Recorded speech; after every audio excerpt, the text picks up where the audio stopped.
We're live. We're live. G'day. Welcome to Pints with Aquinas. My name is Matt Fradd. Yep. If you become an annual supporter over at mattfradd.locals.com, Locals is the non-work Patreon, we will send you this beer stein for free. You just have to pay shipping.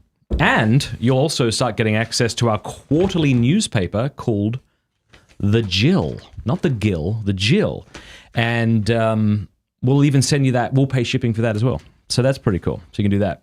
Welcome to Pints with Aquinas. My name's Matt Fradd. If this is the first time you've ever been here, we usually do long-form discussions about faith and philosophy and things like that. Today we're doing a solo episode. And here's what we've got on the docket. I'm going to make an announcement about Calvin Robinson, who we had on the show the other day via Skype. I'm going to share a meme with Thrsdy that made me laugh really loudly. Sometimes you'll see a meme and you'll just do the gentle exhale of air out of your nostrils.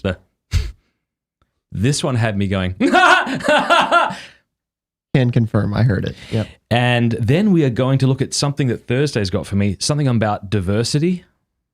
Yeah, so Seamus tweeted this and then it was popped up on a couple Discord servers I'm in. This is why I hire a Gen Z guy, because Discord servers. This is a worksheet that was actually given to some professors at a diversity, equity, inclusion workshop. I haven't seen it yet. It could be terribly offensive. Absolutely hilarious. Then we're going to take some Q&A from our local supporters, and then finally we're going to look at a Summa article by Thomas Aquinas having to do with backbiting and slander that I thought was really important. Did you say a Summa article by Thomas Aquinas? Yeah, as opposed to a Summa article by anyone else. Anybody else. We also have some new lights in the background. Yeah. You can play with them. You can show them what they do. Do you want to see the I don't know why that is happening. Sorry. While you get that set up, I want to let people know that we've just booked Calvin Robinson's flight. Reverend Calvin Robinson. He's the fellow who gave that excellent speech on why Christians shouldn't allow so-called gay marriage. And it was a really excellent talk, and we addressed that on Monday, I think. And I said, do you want him on the show? And everyone said, yes. Massive thanks. There were some really kind people who offered to start a GoFundMe, because it's not cheap to fly people from England, especially 6'4" people who need extra legroom. Yeah, that guy is... I didn't want him to have his knees in his ears. And with the afro, he's like 6'9". So... Okay. Anyway, but I wanted to say thank you, just real quick. Thank you to people who did that. But we don't need a GoFundMe page. That's what we have locals for. So we're going to have him in so long as America allows him in without the jab. I don't know if he's got it or not. Anyway, are you doing stuff? Yeah, I'm just... I'm being distracting while you're trying to be serious. Look, police lights.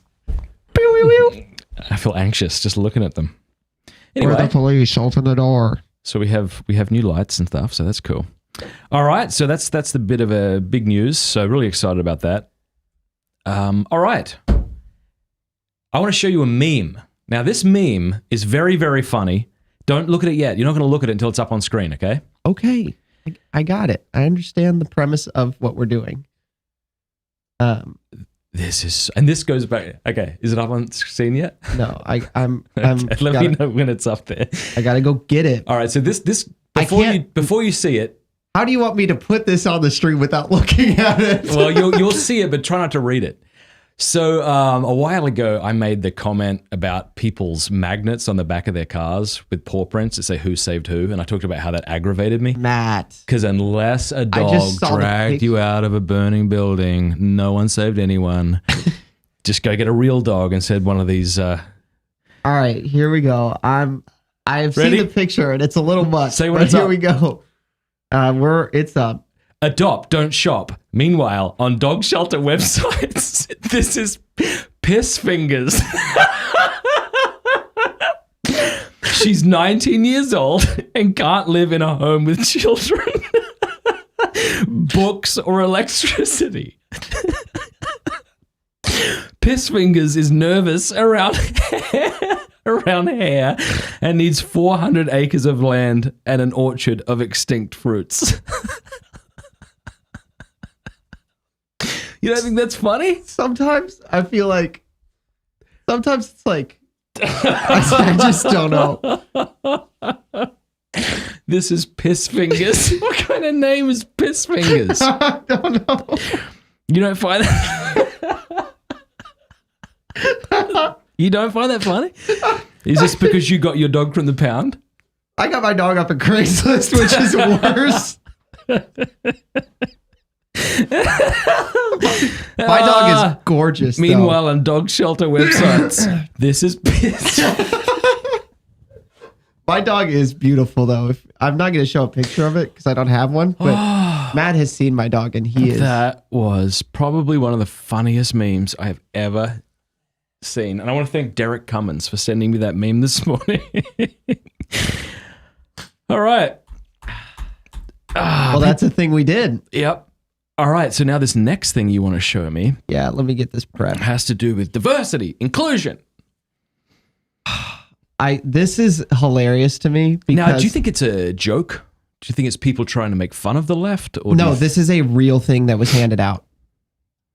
And you know that why? How? Because I want it to be true. Because it confirms my worldview. Here it goes. Okay, so I've got it up on my screen, so I'm seeing it now. Let me know when it's up. The seal is there, so I believe it is real. Oasis? Is that Oasis or OASAS?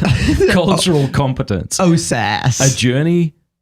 All right, so explain to me what I'm looking at. Okay, so this was an activity apparently given during a diversity, equity, inclusion workshop. Fist fingers. You gotta chill, big guy. I tried to put this in a place where it wouldn't cover your face, but your face is in every, you're moving around the frame so much. Here, piss fingers. Why piss fingers?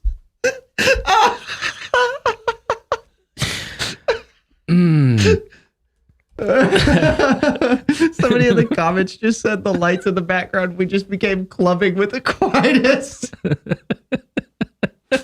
Cosmos with Aquinas.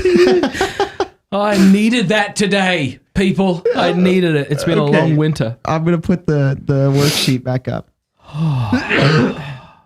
Okay, so the 12 persons listed have been selected as passengers on a spaceship for a flight to another planet because tomorrow the planet Earth is doomed to be destroyed. Okay, so these people are going to... These are the last 12 humans to survive. All right, so they're going to repopulate. They're going to repopulate somewhere else. All right, so that's why we're choosing the people who are... Okay. So, well, let me read the instructions, and then I'll tell you why there is an objectively correct answer. All right. Due to changes in space limitations, and so here's the problem I have with... Never mind. Why don't we read it and then comment? It has been determined that only 8 persons may go. Any 8 can qualify. Your task is to select the 8 passengers who will take it. Now, okay, 2 things. It's weird that they specified you should select the 8 who should go and not the 4 who should stay. Because the 4 who can stay, you're dooming. Yeah. But the thing is, if the premise of this is to like repopulate humanity, some of the answers on this list are just like, no, like we're not picking that person, right? Should we read? Yeah. But the other thing that's funny I want to read through them, but I want to wait. Wait, I want to make a comment on the instructions. All right. It says the passengers on a spaceship, and then it says due to space limitations, which I know this isn't how they meant it to be read, but I am 100% reading that as like space limitations, like limitations in space, not like physical. Oh, yes. Which is funny just because it's like very poorly written. Yes, I get it. You've moved too much after you get focused. Oh, really? You get it you get the focus while I read it. It was the piss fingers thing. I couldn't stay still for that. All right, I'm going to read through them. Is that okay? Yeah, go. So this is the original passenger list. And you're choosing 8 of these. Is it 10 people? 8 of the 12. 8 of the 12 who are going to basically survive and recolonize. Yeah. But so read them. All and right, then I'll tell an you why accountant with a substance abuse problem. This sounds like a game, like a card game, like a board game where you have to choose your character. I'll be the choose accountant. your fighter. I'll be the accountant with a meth problem.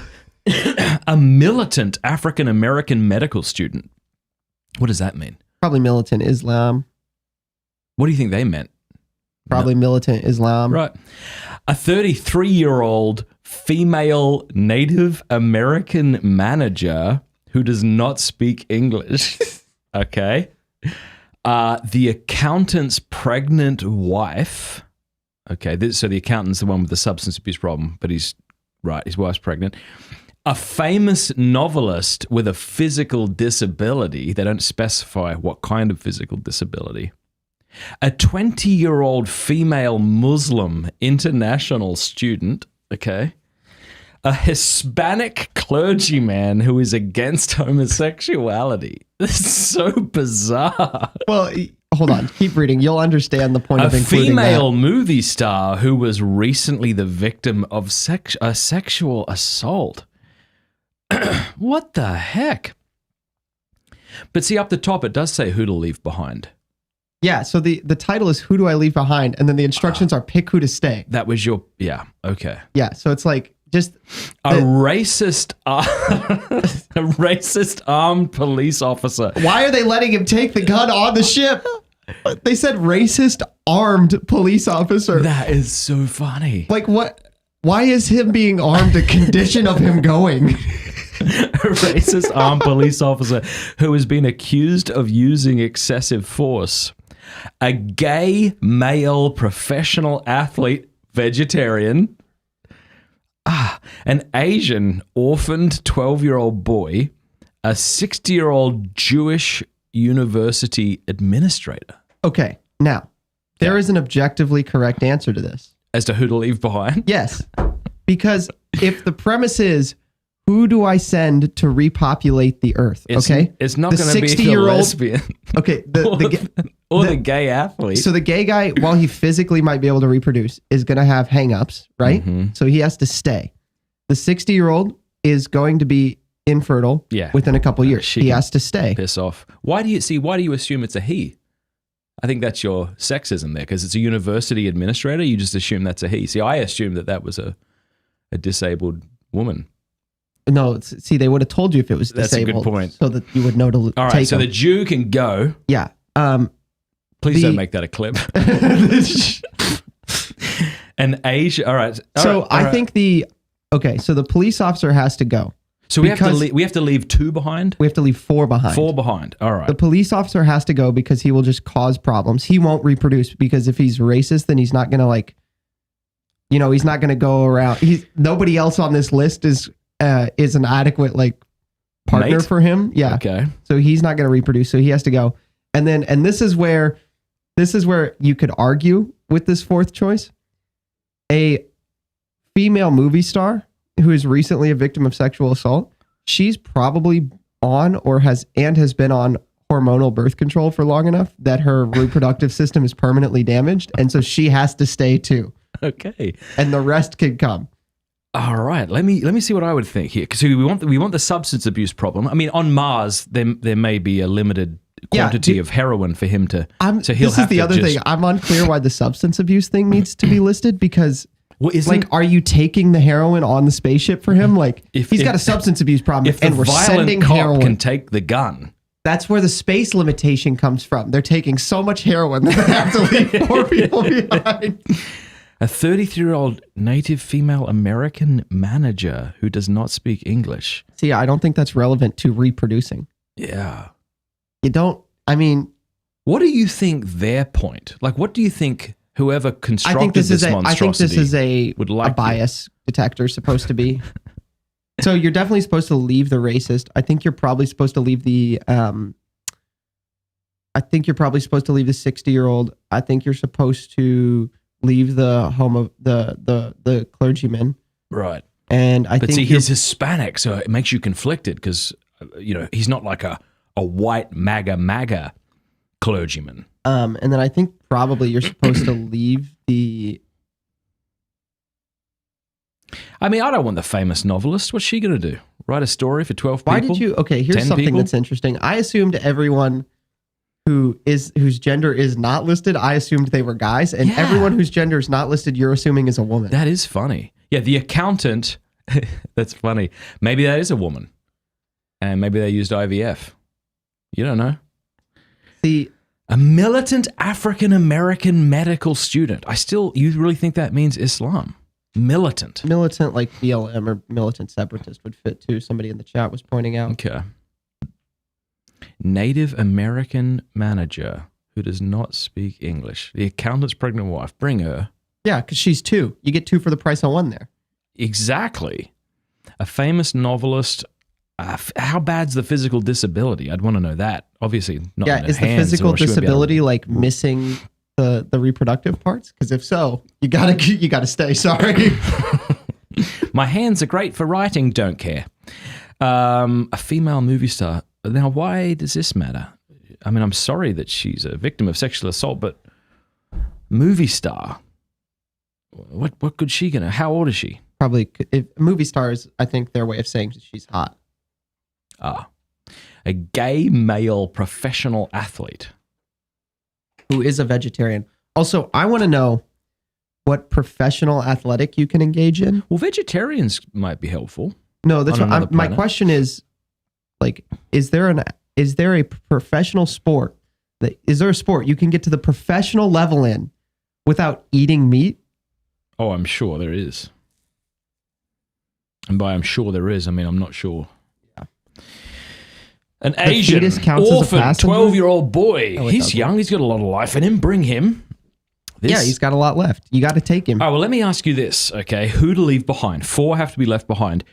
What do you think the creators of this thing would say are the right answers? I'm sure they'd say there's no right answers. So, no, this is what I was just saying. I think that you have to leave. I think they want you to leave the cop. I see, yeah. The clergyman. I think they want you to leave the accountant and take the wife. You certainly wouldn't want the Hispanic clergyman and the gay guy. Yeah, that's the thing. They'd fight. They want you to take the gay guy, so they must want you to leave the clergyman. Is this what we've devolved into? Like, is this life now? Is this what people actually have to... Yeah, I've been out of, university and... Yeah, me too, for quite a while. Jobs. I'm old.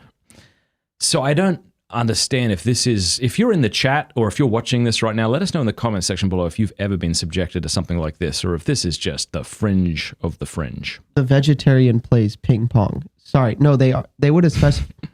I'm sorry, I'm not going to make that joke. I'm not going to make the joke. Okay. So, what's next on the list? Q&A. We need to have little transition screens. What just happened? I just plugged into the lights here. Whoops. All right. Yeah, one day we're going to get really professional and we're going to have little... Ryan, shut up. All right. All right. What's the Q&A? I've got to look for it now. mattfradd.locals.com. Yeah, thank you to all of... Wow, we have 59 questions. I just threw this up like 10 minutes ago. We are not going to get to all of them, but we will do more of these and I will try to get to all of them eventually. There are 300 people watching this. Wow. What are you doing on Thursday morning? These people don't have jobs either. Or maybe they're trying to get out of their diversity training. They're quiet. Maybe they're currently... And they're watching us in diversity training. Exactly. All right, let's see. Any hidden talents or party tricks, asks Morgan WF. My only party trick is that I can open a beer bottle with my ring. Very cool. You just have to keep pressing until it feels like your knuckles are about to snap and press through it. Hi, Matt. I reverted to Catholicism about a year ago, says Lewis, and have brought my fiancé into the church in that time as well. My question, though, is how is the cigar lounge going? All right, so the biographical details have no bearing on the question. It's going well, thank you. It's, so we opened a cigar lounge here in Steubenville, Ohio, about 5 months ago now, and it's doing really well. He says, do you need any help with it? Up until COVID shut down everything, it wasn't COVID, it was COVID lockdowns. Up until COVID lockdown shut everything down, I worked in the cigar industry, managing 2 cigar lounges, running social media pages. Wow. If you're ever in town, feel free to drop by and speak to our general manager, Matt, who's at the front desk. And he might know more. I'm not really involved in the day-to-day. What is this?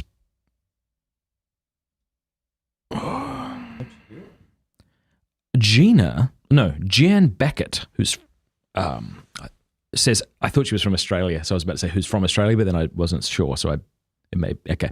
A woman, That's the question. where do I draw the line with vanity? Taking care of myself and maintaining a joyful appearance is good, but how can I know when buying more makeup, for example, is unnecessary and feeds pride? It's a good question. People are going to have different opinions on this. I'm sure the base right YouTube channels would probably say any makeup under any circumstances is a sin. And I'm open to that argument, but I don't think it's... I've heard that if it's a lot and... I think Aquinas said that it had to do... The worst take I've heard is that if it's lying. That's right. Yeah, that's a lie. That's the most extreme take I've heard, is that it's lying. I would say, like, if I was to kind of give a conservative answer, I would say that it's a good thing to take care of yourself and maintain your appearance and try to look as well as you can, especially for those that you love. Like if you're married, for example, you should look good for your husband, or try to. I know you can't always look good for your husband, but I mean, you should put in effort. Vanity, I don't know. I had this idea that, like, whenever we start, here's a litmus test. Like, my wife doesn't wear makeup. It doesn't matter to her whether she wears makeup or not, and she's not concerned if she were to go into town and not have her makeup on. I think that's probably a good sign that she's not falling into vanity. I don't know. What do you think? I don't know. I just had the thought that the phrase "I got to put on my face" bothers my me. mom used to say that. Just put my face on. It bugs me because it makes it sound like you love are that, the makeup. I love that Gian is asking two dudes about makeup who have really very little opinions about this.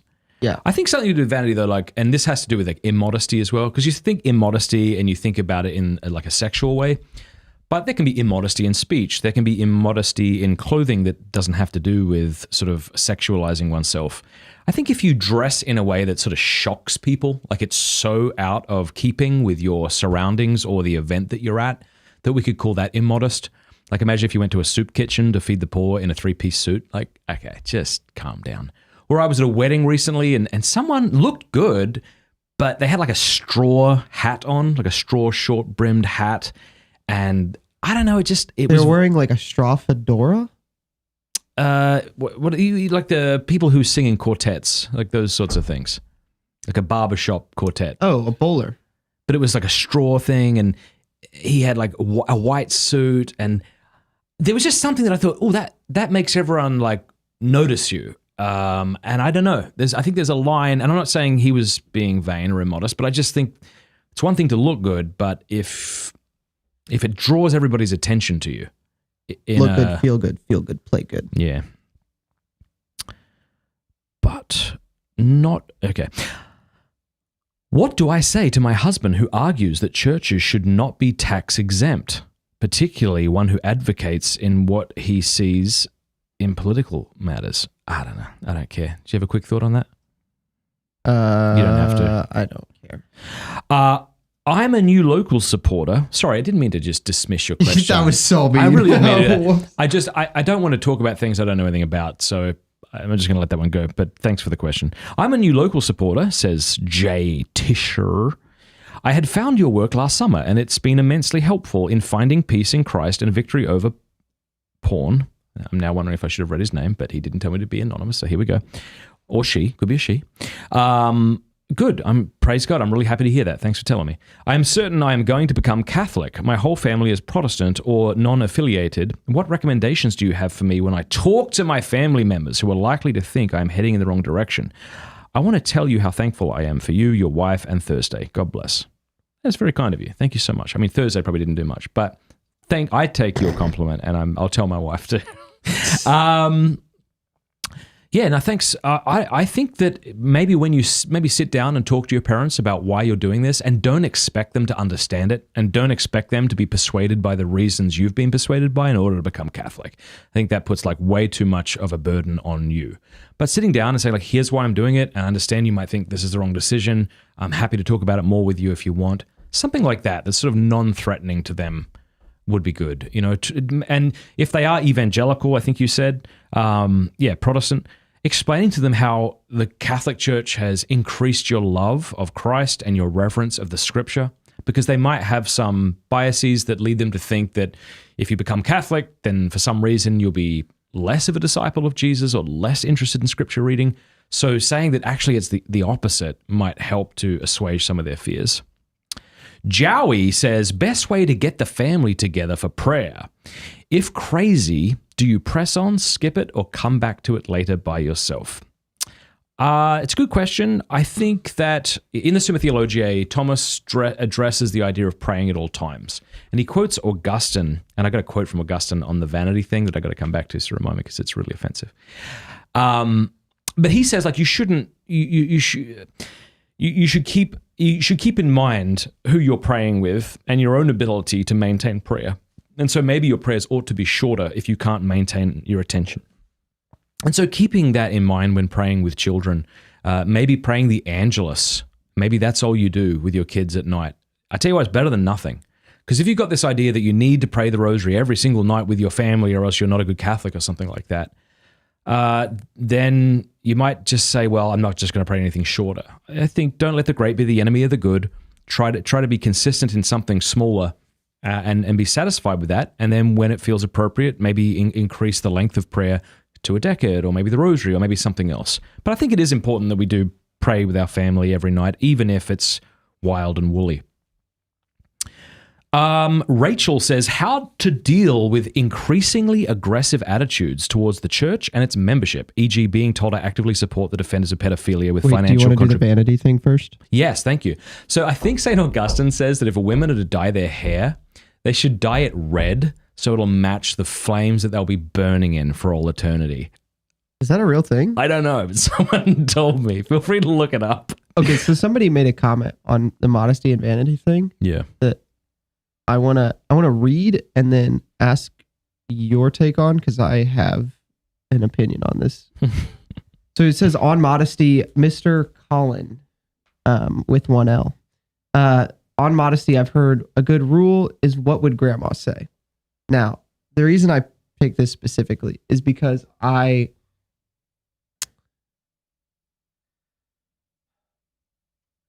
currently that is probably a good standard, right? Because society probably wasn't crazy when your grandma was learning her morals. Mm-hmm. But in principle, I'm not so sure it's a great idea to use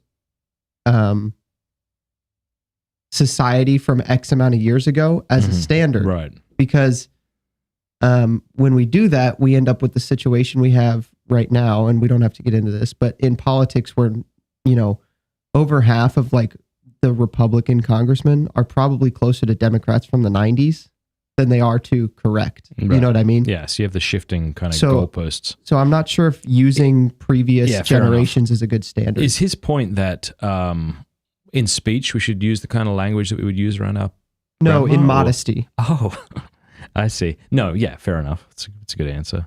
Also, times, cultures change. I think there's something to be said about that. Like what was considered a modest 100 years ago wouldn't be appropriate to wear today, perhaps, or 200 years ago. Correct. Okay, to this question from Rachel, how to deal with an increasingly aggressive attitude towards church and its memberships, being told I actively support the defense of pedophilia with financial contributions and therefore are complicit should go to hell. Wow, what a conversation. I think if somebody told me I'm complicit in pedophilia, I would tell them to piss off. That's, I think, the appropriate response to that is to go to hell. Maybe someone not go to thinking hell, but piss off. Yeah, someone thinking it's kind of that like when somebody uncritically. accuses you of like racism because you're white, or accuses you of homophobia. It's like, no, piss off. Shut up. I'm not going to even dignify that ridiculous accusation with a response. If someone's being that aggressive to you, it doesn't sound like they want a response either. So maybe don't play the game. Yeah, someone thinking that uncritically is not worth your time. B. Prant says, who's your confirmation saint? St. Anthony of Padua. Man, there's a lot of questions. So we'll just take a couple more because I don't want to keep doing this. Piss fingers. Did you become a citizen yet? So thank you, Emmanuel. I passed the test with flying colors, rainbow colors, And I am going to be sworn in, I think is what they say. I think it's on the 4th of April. So I look forward to becoming an American, to have a front row seat on the collapse of this once great civilization. Thrilled to be part of it. All right, let's do one more question. This is a bit longer. Let's see. Here we go. Greg Moore. My wife and I want to homeschool our 3 boys aged 4 and under. Our home life feels chaotic, and creating an environment that facilitates schoolwork for our oldest son feels impossible. Yeah, any advice? And then he says, your content significantly influenced my wife and I converting from Anglicanism 2 years ago. In no small part, you are the reason my 4 children will be raised as Catholics from the bottom of my heart. Thank you, especially Thursday. He helped in this. He didn't say that.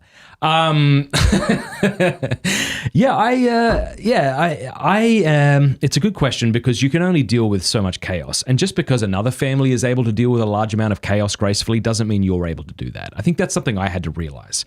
Because I had friends and their house was just a crap show. You'd walk in and trip over things and there's stuff everywhere. And it didn't seem to bother them at all. You know, like a plate of food was left out from last night. And I admire that in a way. I think that people can just be at peace with the chaos that a large family is going to produce and be okay with that. And I definitely need to grow in that area. Just ask my wife. I 100% need to grow in that area. But I think it's also a good idea to know yourself and to realize, like, okay, that person's okay with that. I'm not okay with that. And that doesn't mean there's anything wrong with me. It just might mean I have a different, level of tolerance for this sort of stuff. So I think being open with your wife about how the two of you plan on creating as calm an environment as possible, as orderly an environment as possible is a good idea. Getting extra help if you're able to afford it, maybe through someone coming and tidying up or something like that, could be a good idea. But I do think it's worth it. Like my 2 daughters share a room together, and they are the coolest girls. Like, I just love them so much. And whenever I go into their room at night, they're always awake. And they're either sewing on their sewing machine. I'm not even making this up to make myself sound cool. It's all my wife, by the way. They're like cross-stitching, or they're like just listening to Adventures in Odyssey on the CD player that we let them use. It's like a evangelical kind of I used to listen to that. Yeah, I used to listen to that and play Pop Tropica all summer. Okay. I'll ask you what that is later. And then they just play together. And throughout the day, they're schooled, they hang out together, they play card games, dice games. The point is, I don't think they would have that kind of relationship unless they were together as much as they are together. And certainly difficulties arise and fights arise and things like that, but they sort it out and they're really good friends. And so I feel like as a family, we do have a pretty tight-knit unit, and I would chalk that up to homeschooling. I know it's not for everybody, and I'm not trying to make that claim, but I'm really glad that we're making that choice. Our eldest son now goes to the local high school here, but we really like it. I'm really glad we're doing it. So I don't know. Those are a few thoughts. All right. I want to take a look at what Thomas Aquinas has to say about backbiting, because I think it really does apply in a strong way in this internet age, where we really, I think myself included for sure, have to do a better job at not speaking badly about people. It's just become this thing that we all do, like there's hit pieces and videos where we criticize each other. And I've always been of the opinion that if someone says something publicly, they should be, if someone wants to criticize them, they should have the freedom to do so publicly. If I put something out on the internet, it's not like, well, I can't say anything because I have to address it with him first. I kind of feel like if you say something publicly, people should be able to respond to that public thing that you said. So I'm not saying we shouldn't criticize people, but I do think in the social media age, we have to be a lot more careful. And so what I want to do now is look at this article. This comes from the Secunda Secundae, question 73, article 1, what is backbiting? So the sed contra is, it is written, if a serpent bite in silence, he is nothing better than a backbiteth. So a backbiter is going to be somebody who speaks badly of somebody behind their back. But I want to read the whole response here.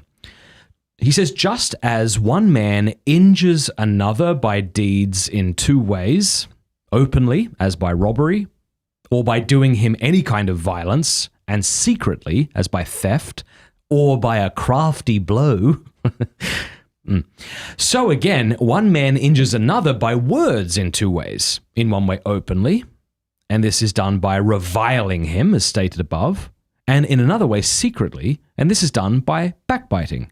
Now, from the fact that one man openly utters words against another man, he would appear to think little of him, so that for this reason he dishonors him, so that reviling is detrimental to the honor of the person reviled. So if I say something against you in public, I'm attacking your honor. I clearly seem to have little respect for you. So that's one way I could do it. On the other hand, he that speaks against another secretly seems to respect rather than slight him. It's a good point, huh? Like, I respect you enough, maybe I fear you enough not to attack you openly with my speech, so I do it behind closed doors, or I do it in secret, so that he injures directly not his honor, but his good name, insofar as by uttering such words secretly, he for his own part causes his hearers to have a bad opinion of the person against whom he speaks. For the backbiter apparently intends and aims at being believed. It is therefore evident that backbiting differs from reviling in 2 points. First, in the way in which the words are uttered, the reviler speaking openly against someone, and the backbiter secretly. Secondly, as to the end view. That is, regards the injury inflicted, the reviler injuring a man's honor, the backbiter injuring his good name. So I want to talk about this. And I want to talk about it because in part, I'm kind of a little conflicted about part of this. So it really is, I think, a cowardly thing to do, to speak badly of somebody that you interact with in daily life, you know, instead of going to them directly. In other words, you could go to them directly, but you're choosing not to. Instead, you're choosing to speak behind their back. That would seem to be a cowardly act.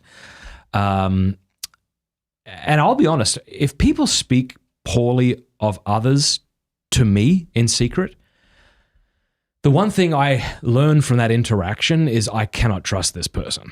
So if somebody sits down with me and they just start saying, oh, did you hear about so-and-so? And like, can you believe this? If I'm too much of a coward to kind of stop them, I at least know that I can't share anything intimate with them because I can't trust them. But I think a good response to people who backbite is to say, oh, wow, how are you gonna bring this up with them? I think that's a good question. Like, you could be a little more snarky and say, oh, wow, and what did he say when you told him about this? That's being snarky because you can tell that the person hasn't brought it up. But I think saying, how are you going to bring this up to them? I think that's a great question. It takes the air out of the person who's backbiting. And I'm sure I've done this, and when that's happened to me, you feel the deflation. You're like, ugh, well, I wasn't planning on doing that. And it's like, okay, well, what does that say about you? But the other thing I'd like to say, and this is something I'm struggling with, is what's the difference between criticizing somebody and then wanting to process your thoughts with somebody before you speak to that person about them? Because I speak to my wife about everything, and if I'm going to have a conversation with somebody, or if I'm going to criticize someone, or if I'm even trying to figure out, should I be offended by this? I want to process that. So one way I could do that is by not mentioning the person's name. But with my wife, I mean, we share everything. So it's like I would share the person's name. Is that backbiting? I think it can be, but isn't necessarily. Do you have any? I do this too, but I do it.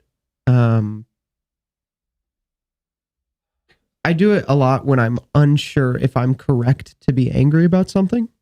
Does that make sense? Yeah. Like if I'm upset about something or upset with somebody for doing something to me, I often will go to a mutual friend and tell them what happened and say, I need you to tell me if I'm wrong, and like just call me out. Just be like, no, you're an idiot.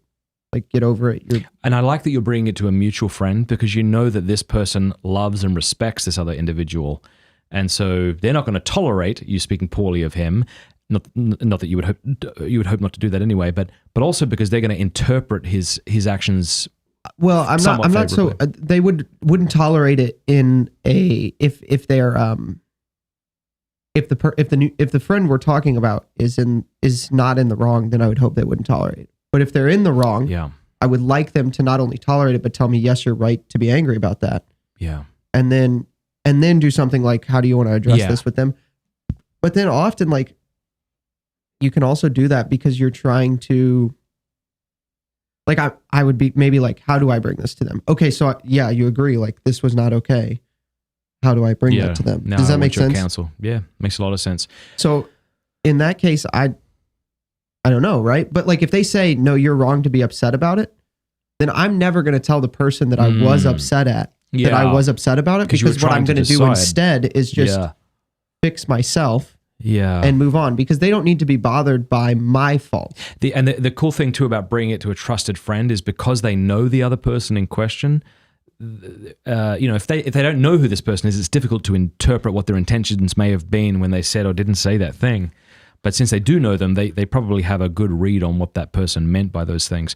Yeah, I've been thinking about this, and I think I can bring something up to my wife, let's say, and still hold that person with some amount of honor. And one way I try to think about this is, how would I like this person who I want to criticize or am not sure if I need to rebuke, or if they're just bugging me, how would I like them to if they were overhearing this conversation, like, with how much honor can I address what's going on with them? Can I add another nuance to this, I think?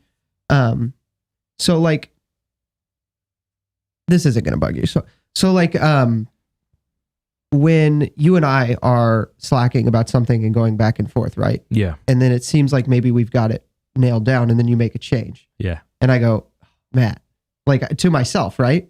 My roommate overhears it and he goes, what? And I just say like, oh, I thought we had this figured out, but we didn't. So like, I just need to change it. And I was just like, oh, that sucks. Yeah. But like, I'm not backbiting you, right? Like, my roommate is in the room and he wants to know, he is a close friend of mine and he just wants to know what's going on with me, right? So I don't feel like I've done any wrong by you, and I don't feel like you would be bothered by it. We're going to get into a big conflict resolution here somehow. No, it's all going to come out. No, I don't. Like, no, I'm only joking. No, that makes sense too. I think it's disparaging someone's character. Like, if I say of, this person, he's always doing this or he's always doing that, that's one thing. If I say, yeah, he did this and it bugged me, I don't know. I can talk about that person. I'm using my wife as an example. Y'all can use whoever you want, but I can talk about that person in a way that still maintains their dignity. Yeah. Anyway. Yeah, I think you have to be. Yeah, I think everyone wants to know who you are. Have you seen this in the chat? Everybody wants to know. This is Thursday. Oh, Neil left me for a woman. I'm Thursday. Yeah. And everybody's like saying, it's the most confusing name in the world, right? People keep saying he's wearing a red hat. Yeah, as if you must be a Trump supporter. Is that no, this is the logo from one of the climbing gyms in Indianapolis, which is a super MAGA outfit. Yeah, because climbing gyms are notoriously very MAGA conservative. Yeah. So this person says it's really a matter of intention. I think that's part of it.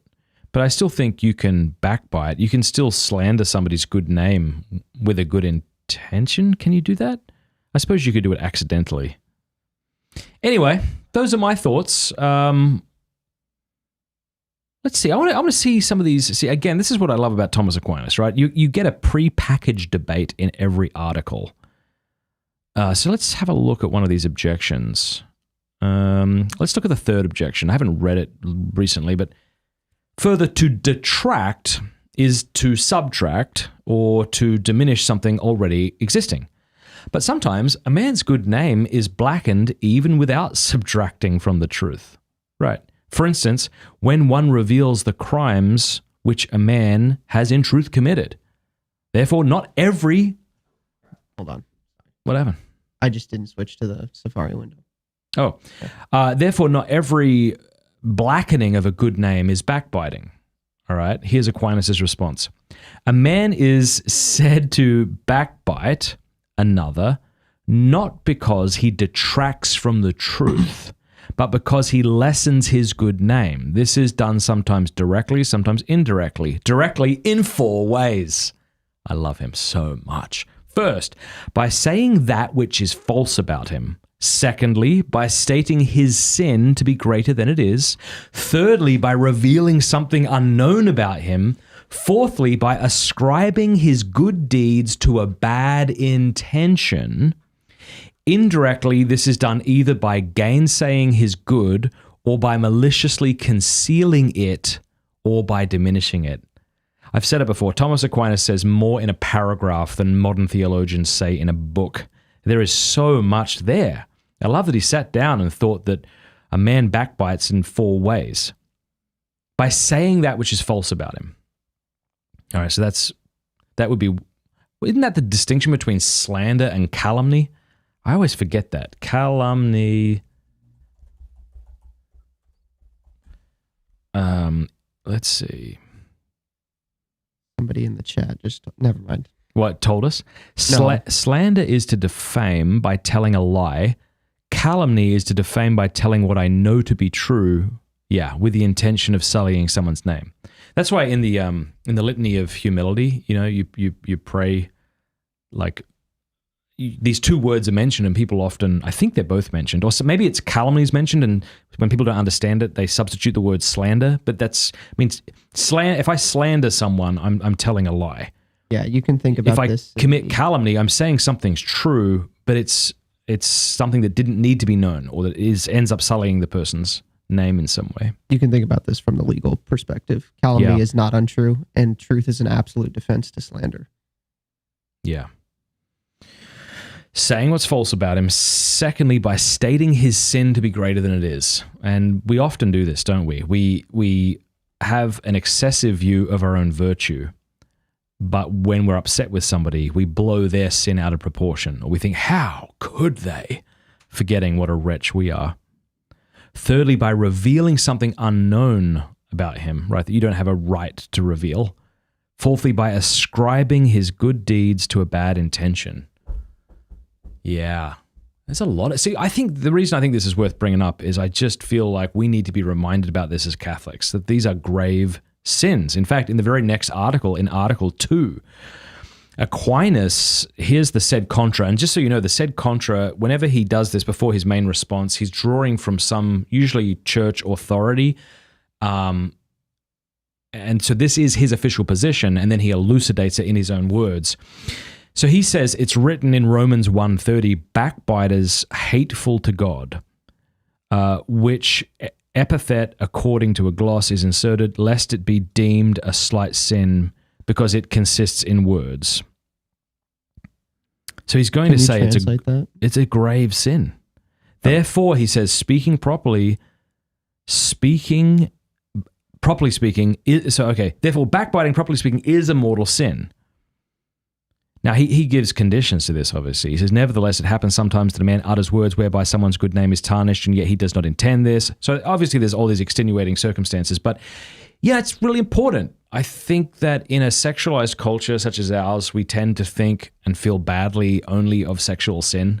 I imagine if you were to speak to a priest and you'd be like, what sins do people not confess? He'd probably like, I haven't heard someone confess backbiting. Maybe he would, but that's probably... Or like coveting my neighbor's goods, or envy, or my own pride, or self-hatred. Like there's all these sins that we probably are not even cognizant of because, hey, we haven't masturbated, so we're doing great.